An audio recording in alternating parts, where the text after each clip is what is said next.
All right. Today we're going to look at a technique called force fusing. Okay? The idea behind force fusing is that it doesn't matter how you space your Clapton for staggered fused. Doesn't matter if you use a button method, doesn't matter if you use a weighted loop. This method relies on a bit of accuracy for Claptoning and more so a decent amount of tension on your fingers. So I've already prepped one shot. So we'll go ahead and we're going to just tightly Clapton this as if we're doing a Clapton. Or an alien decor, however you want to word it.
All right, so measurements, right? So I've got my set jig that allows me to do a 40-inch run. I have a marker here on my jig that's at 19. I go about 19 and a half and stop Claptoning. You want a nice tight Clapton, one that's locked in, doesn't move, but then you're going to backspin it. And you see this loop. Watch that loop. This is how I know when it's nice and relaxed.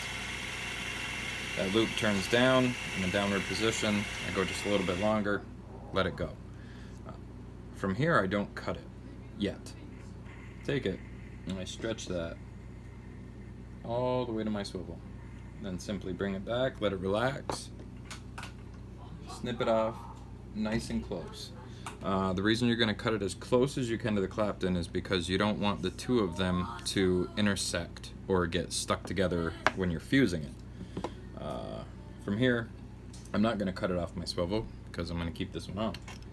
So we're going to loosen that up, back it up. We're going to grab the other piece. As I stated, I already Claptoned. We're going to take our two, join them up. I will say that this technique will not work for tri-core or quad-core or anything more than two. Anything more than two it's not about force whatsoever. It's about finesse and the accuracy of your stag. So if you're looking to advance from a 2-core staggered, this is not a technique that's going to help. This is a technique that's going to help get you building staggered fused Claptons, and for me it is significantly faster because I can Clapton much faster than I can space fuse per se, just due to how I do it. My button technique works great for tri-core, so on and so forth, but those builds are all about technique and precision more so than anything. So I got my straws. One thing you want to make sure is that back here at the swivel that your other wire isn't long enough to catch that.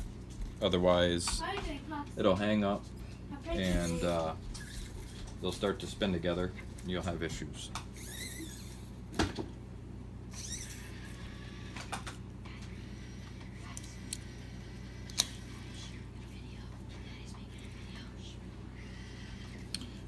Alright, so we got our cores prepped, we got our straws on to keep our wires from going all crazy. From here forward, it's business as normal. The only thing that changes is that you're really going to apply quite a bit of tension to the spool as it feeds onto your wire. Go.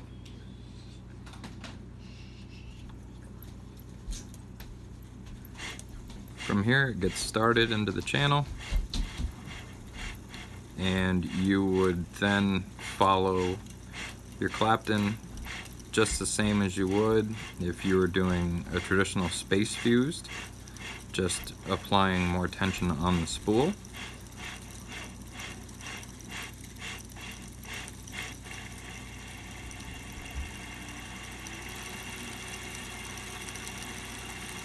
I know that not everybody has a setup like this or blah blah blah, but math is math.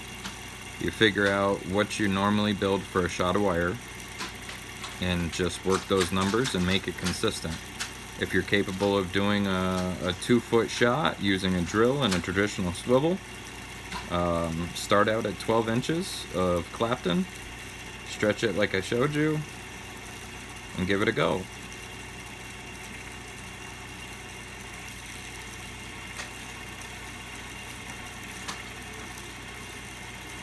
You don't need all these fancy things. I have these so I can efficiently build orders in a timely manner. That's the only reason, other than how quiet that is, because the sound of a drill in my ear was starting to drive me a little insane. A lot of people use different techniques as well for holding the two wires. I really pride myself on reduce, reuse, sustain kind of mentality. So for me, these straws have been with me for over a year now. You know, there's zero waste with them, so they simply work.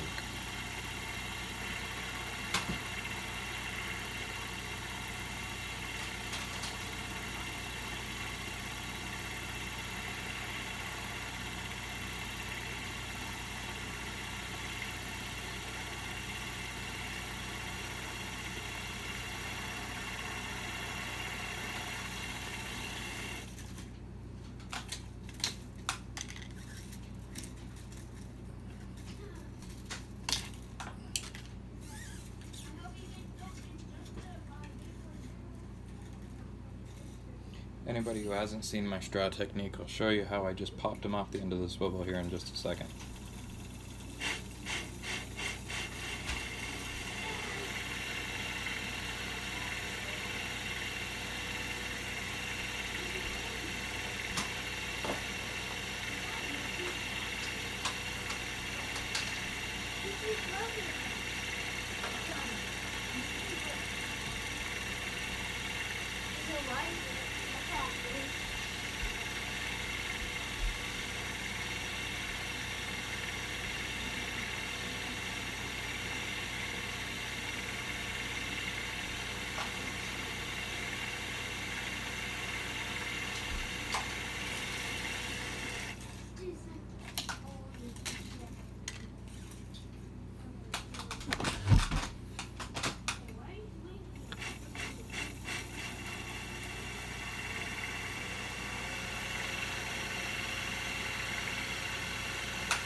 Okay.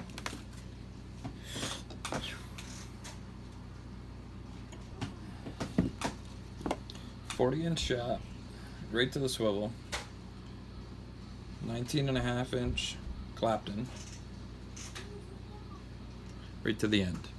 So, for anybody that hasn't seen my straw technique, I actually took them, cut them in sections, and then ran scissors up the belly of them.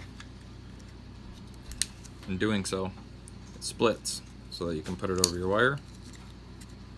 Sorry. So you can put it over your wire, slide it along. When you get to the end of your swivel, you remove it.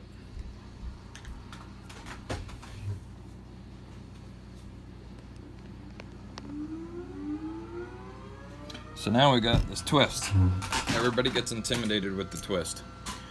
Take your nylons, grab the far end of your shot of wire, grab it very tightly, pull, and slowly back it out.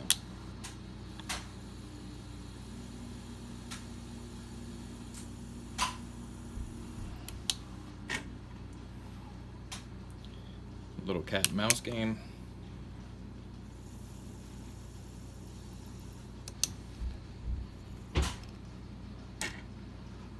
Ta-da. 40-inch shot. Done. So that in a nutshell is force fusing. I know there's several other videos out there that are just like this. I don't know if mine's any better or any more helpful. Maybe I did something a little different. Who knows? But end result is a perfect staggered fuse Clapton. Hope that helps.